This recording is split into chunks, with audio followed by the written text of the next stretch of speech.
Assalamualaikum warahmatullahi wabarakatuh. Saya Anissa Fikriana, NIM 2041150101112 dari kelas PS4. Di sini saya akan menanggapi materi yang disampaikan oleh Bapak Abdul Wadud Nafis LC.MEI. Sedikit yang dapat saya sampaikan dari materi yang disampaikan oleh Bapak Abdul Wadud, yaitu saya akan menanggapi dua materi tentang ekonomi makro dan mikro.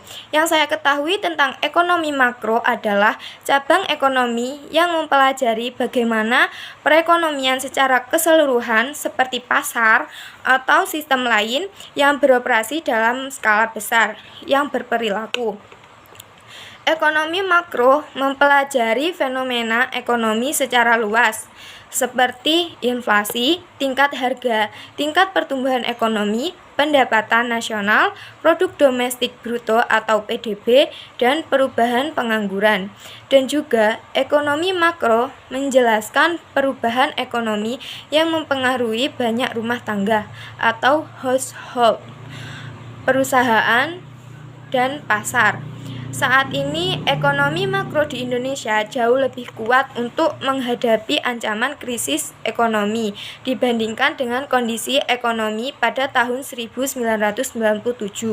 Namun, kebijakan yang diambil pemerintah tidak hanya sekedar mengejar target inflasi yang rendah guna memperbaiki kondisi keuangan negara. Seharusnya tidak demikian, karena kebijakan ekonomi makro menyangkut pada banyak hal, seperti bagaimana mendorong sektor real, bagaimana memperbesar kesempatan kerja, bagaimana menjaga kestabilan nilai tukar rupiah atau bukan penguatan nilai tukar, dan bagaimana menjaga keseimbangan perdagangan luar negeri atau ekspor dan impor.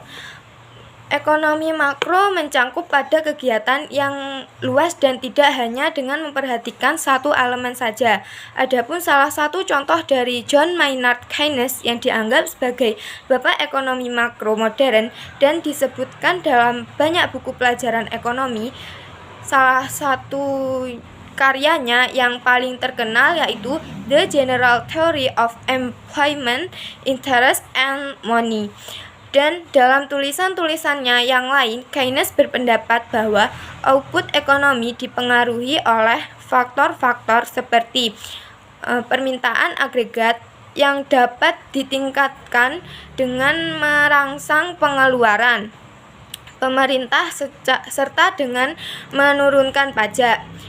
Yang kedua, saya akan menanggapi materi tentang ekonomi mikro. Ekonomi mikro juga menyediakan cara bagi individu untuk atau rumah tangga ataupun perusahaan untuk mengelola sumber daya ekonomi mereka agar dapat digunakan secara efisien untuk keuntungan maksimal dan memberikan solusi terbaik bagi perusahaan untuk merumuskan kebijakan terkait harga dan kualitas barang di pasar atau industri.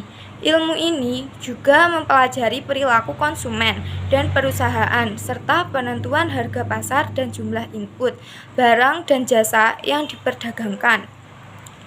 Sekian yang dapat saya tanggapi dari materi Bapak Abdul Wadud Nafis LC.MEI.